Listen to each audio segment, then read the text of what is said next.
The Howard County Poetry and Literature Society presents The Writing Life.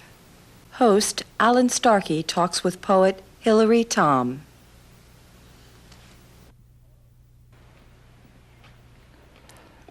Hello. Welcome to HoCoPoLitSo's The Writing Life.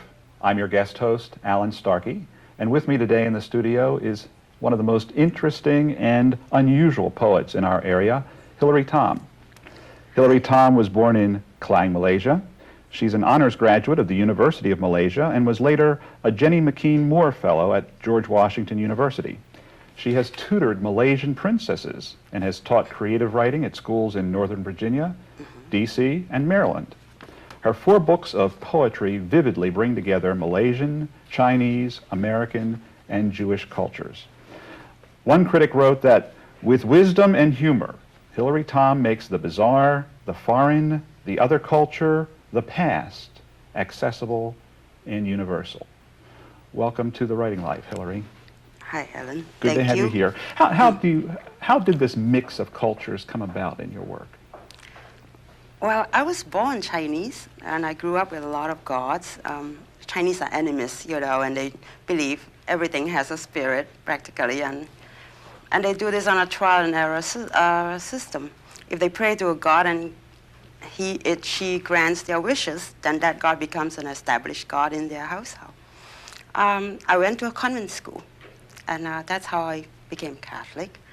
And then I went to university and outgrew the Catholic religion. I met my husband, who is Jewish American. I converted upon marriage, and I'm Jewish, and I've been living in America for the last 22 years. So, I've absorbed a lot of the American culture, and I like a lot of things about the American way of life and way of thought. I know you've brought some poems to share with us today, but talking with you earlier, I know you have included in today's selection no poems from No Gods Today, which was your first collection. Right. But I'm just curious about that title. Why did you select the title No Gods Today? What significance did it have to the collection or to you at the time?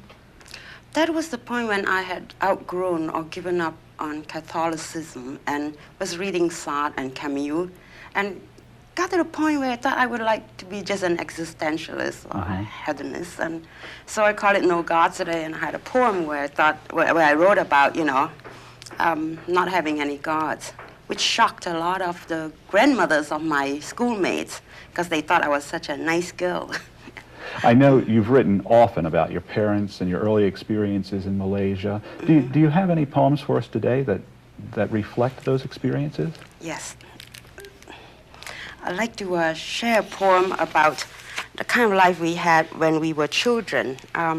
We grew up poor, and in a third world country, we did not have television, and refrigerators were very rare. I remember when my father bought one under Never Never plan, of course. We were the only one on our street who had a refrigerator, and all the neighbors kept sending their kids to ask for ice, and my mother was so worried because of the electricity bill. But after we came home from school, nothing much happened. We did household chores, so there were a few excitements. And one of the strangest things happened one afternoon. I wrote about that, and this is called Village Afternoons.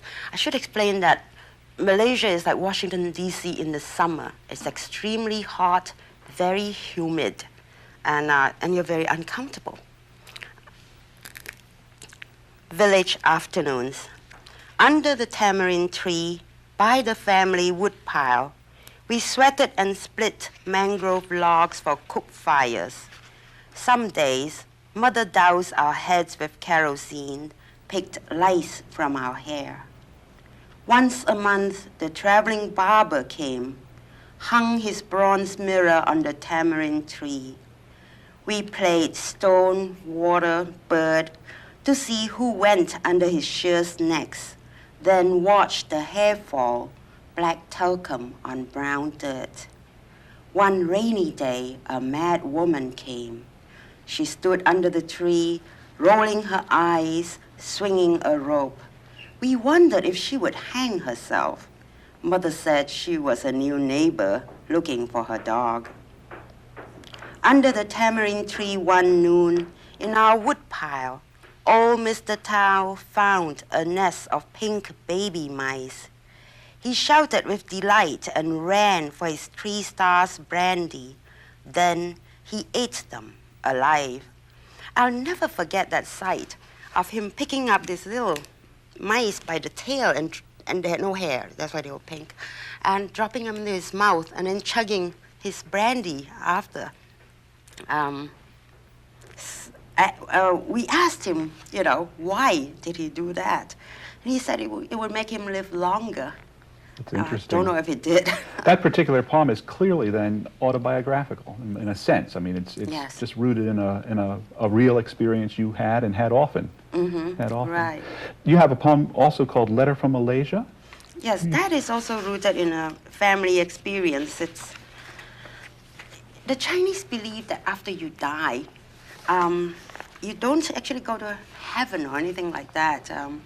You go into a 4th dimension where it's very similar to this life. You need food, drink, and housing and transportation. So that's why it's so important to have sons to, burn Bank of Hell money for them and offer them food and burn houses, not real houses, paper houses for the dead. I've noticed actually that in the Oriental stores that I do my shopping, they have a section where they have this paraphernalia for Ancestor Worship. The Bank of Hell money has been getting larger and larger denominations. They used to be like $10 and $50 bills when I was young, but now they're all in the hundreds and thousands. So inflation has hit ritual too. got into hell. There is one thing lacking though in the Chinese world of afterlife. They don't have singles bars. Letter from Malaysia. I have arranged a marriage, my mother wrote, for your sister and the 3rd son of the Tong family. He is single and he died 10 years ago. Your sister liked him at the viewing ceremony, the medium said, and promises to behave once she is wed. It has been a terrible time since your brother's wedding. Sickness in the house, his bride screaming each night in her sleep, their dreams troubled by fingers squeezing their throats. In secret, I went to the temple, begged Kuan Yin's help.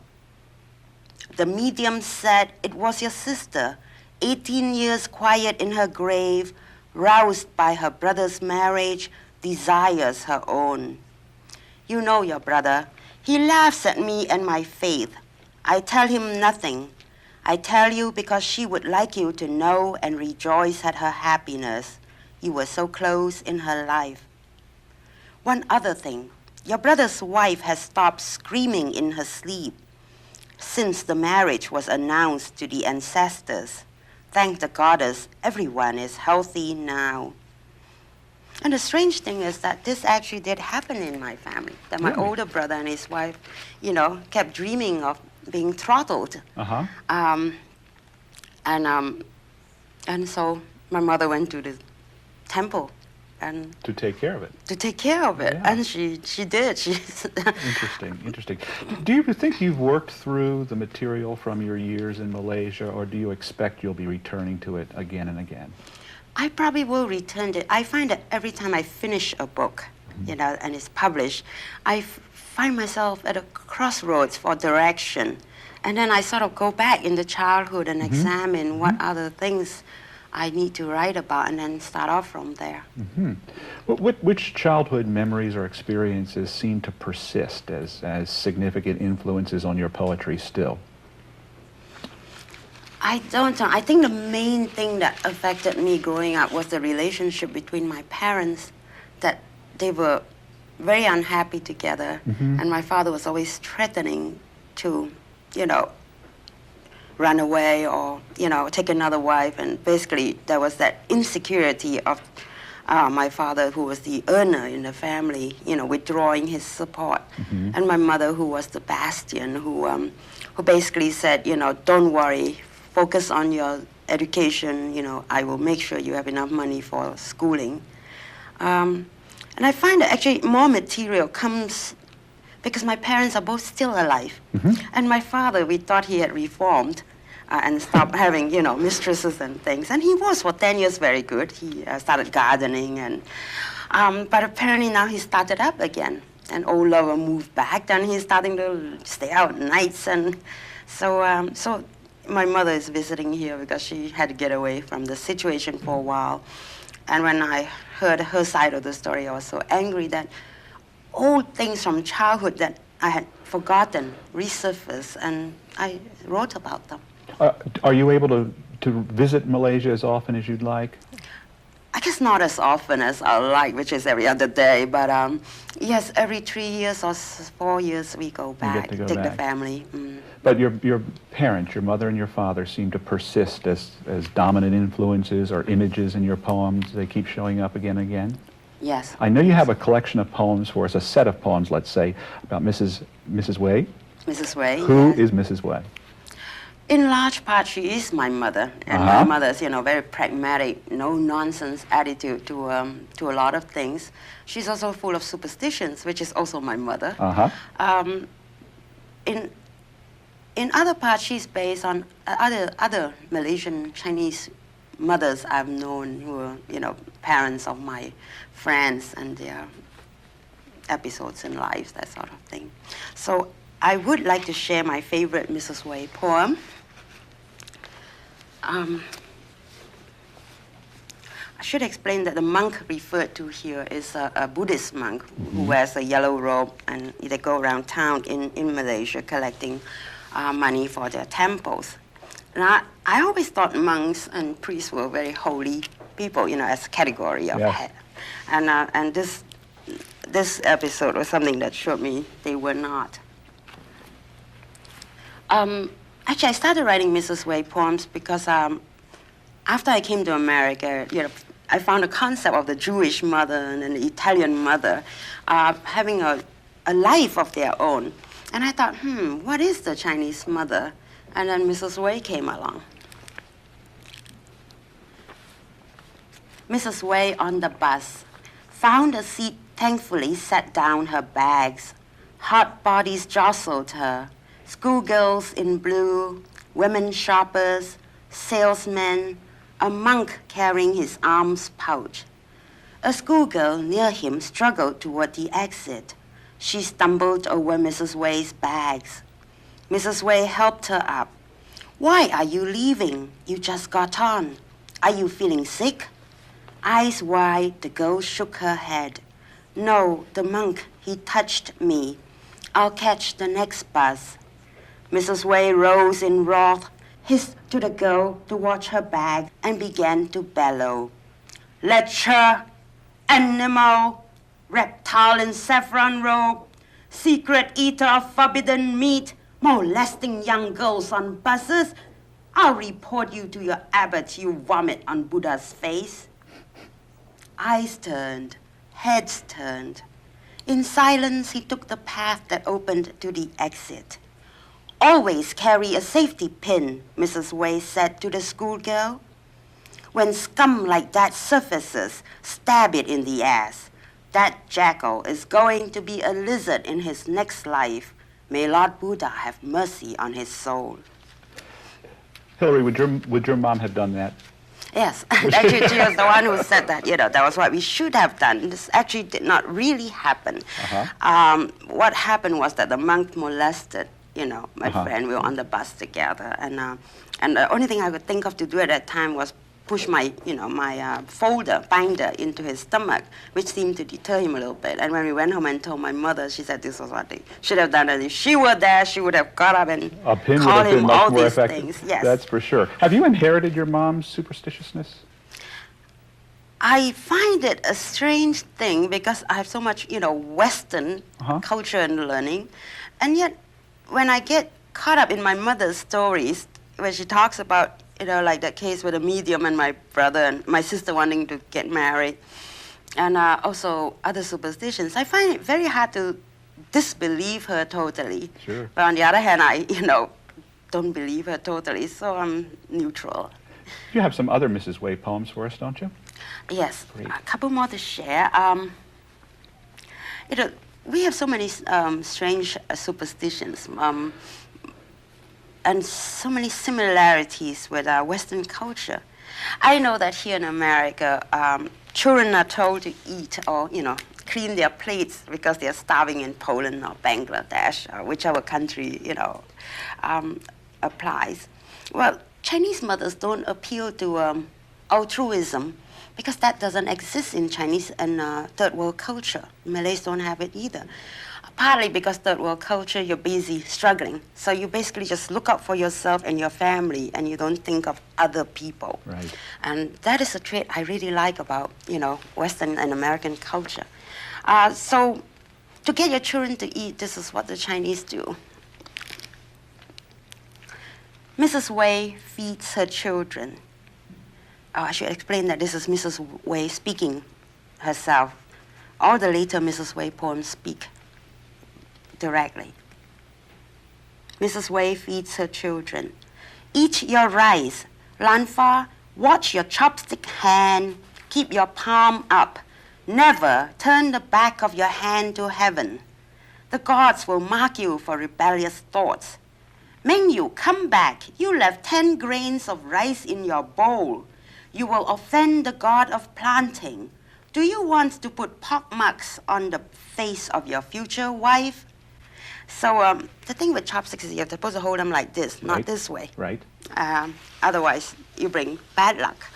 And if you leave rice grains in your rice bowl, you're going to marry someone with that many chicken pox marks on their face. So, it's quite effective to get your children to finish their food. I never knew there were superstitions associated with chopsticks. Mm-hmm. Yes. You have another Mrs. Wei poem, Mrs. Wei and the Apple Man? Yes. Good. Here at the supermarket, we buy mangoes and pay enormous prices for pineapples. Well, in Malaysia, those are very cheap because they're common. We pay a lot for apples and oranges because they don't grow there. Here's Mrs. Wei and the Apple Man. The most stubborn man I know is that man from Surabaya who planted an apple orchard among sugar canes and bananas. His trees grew pretty and green, but would not bear fruit without wintering. For the fruit he loves, he pays women and children to pick off every leaf in October. When I think of all the different tastier apples he could have imported from Australia, England, America, I can only say, what a cow's head. And then you have one called Mrs. Wei and the First Amendment? Yes, I wrote this poem because coming from a third world where we do not have freedom of expression, this is a most amazing thing about living in America. The first time my husband wrote a letter to the president, I thought we were going to have the FBI on our doorstep. So this would be Mrs. Wei. See, would it be Mrs. Wei's reaction too? So I gave it to Mrs. Wei to handle. Mrs. Wei wants to believe the First Amendment. That letter telling your president he is wrong, please don't mail it. I am so afraid for you. Back home, such forthrightness will drag you to jail. Your family will have to hide their name, or worse, a noose on the rain tree, only the wind to keep your ghost company. Speaking out is like flying a kite, a banner for police to track you down. In my country, we have learned to fly kites under the bed. Mrs. Wei gives you a persona almost Yes. to express a lot. To express opinions that I feel a little too inhibited or it isn't really actually myself thinking those things, but I could see a point of view that, would look at something like that. So it gives me the enjoyable luxury of having 2 points of view on something. Yes. I'm a very middle-of-the-road conservative person. No Gods Today was published in 1969 in Malaysia, and then your next collection of poetry wasn't published until 1987, I believe, in That's Washington. What accounts for that long silence? I came to America in 71, Mm-hmm. and I had what I thought of as writer's block for 10 years. I think partly it was just culture shock, and partly it was that I needed to learn the idiom and language as well as the culture of this country before I could write for the people of this country.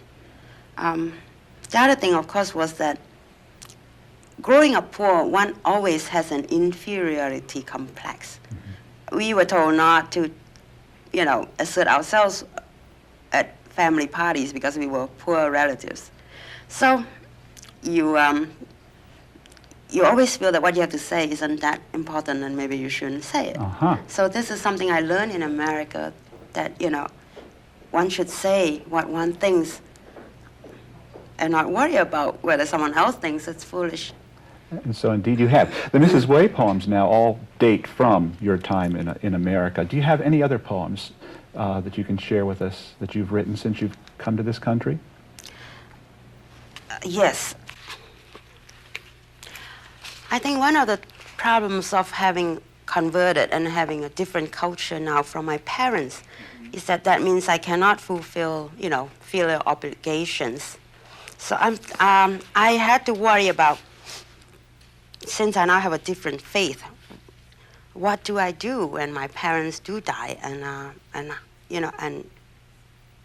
try and decide, how I'm going to make sure that they get their needs fulfilled in their religion.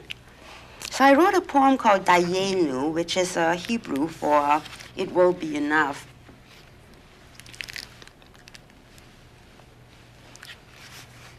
Dayenu.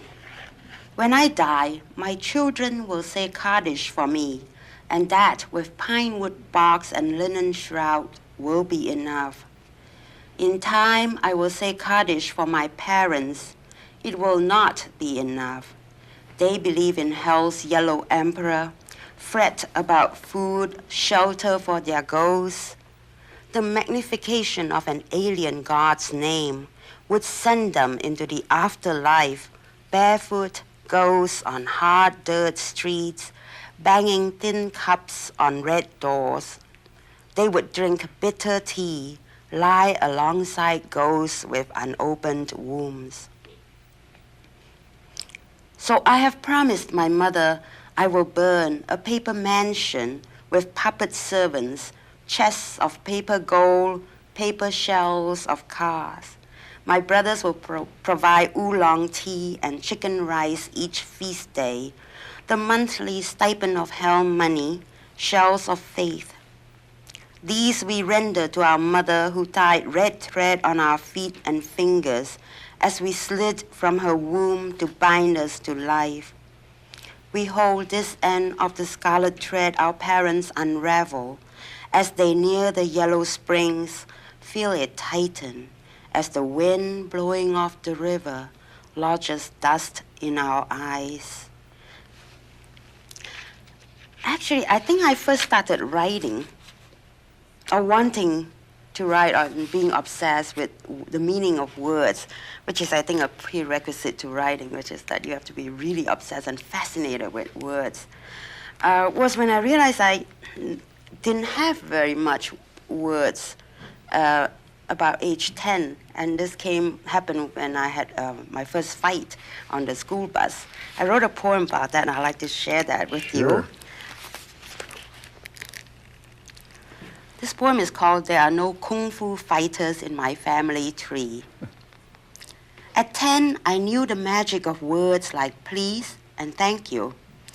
I learned words' darker power from a girl who pushed me from the last seat on the school bus. Use words like karate kicks. 你個媽係花界，你個爸係飯桶. Your mother's a whore, your father a rice bag. Yielding the seat, I stared out the river at the muddy waters of the river we crossed daily to school, where crocodiles sometimes rose to swallow in one gulp a woman, whole, shoes, handbag, and frantic eyes. Wonderful. Thank you. Before we run out of time, there's one poem I hope you'll treat us to, because it's it isn't published anywhere as yet. And it's a poem you've just written called Ancestor Worship? Yes.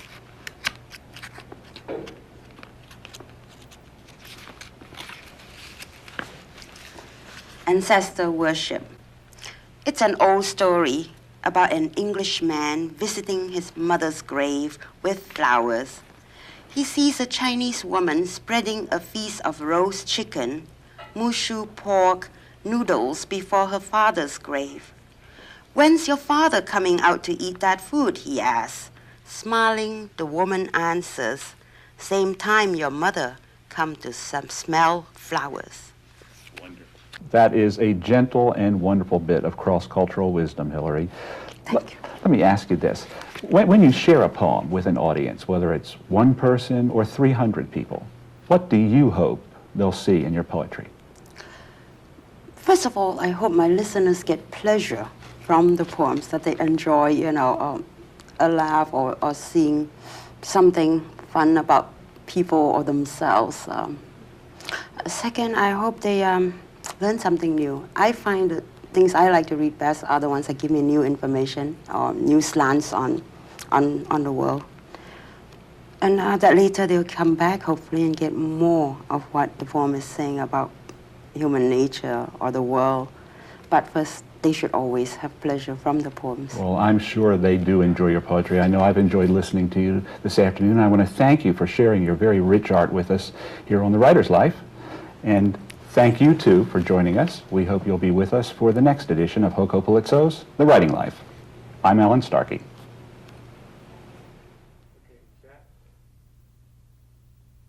Hilary Tham's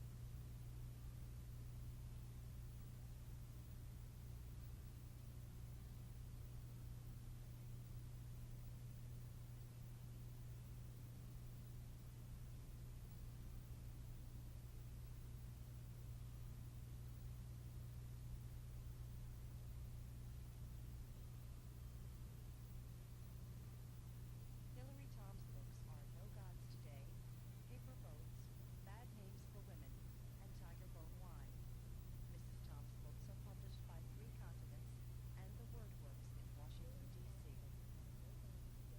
Hilary Tham's books are No Gods Today, Paper Boats, Bad Names for Women, and Tigerbone Wine. Mrs. Tham's books are published by 3 continents and the Word Works in Washington, D.C.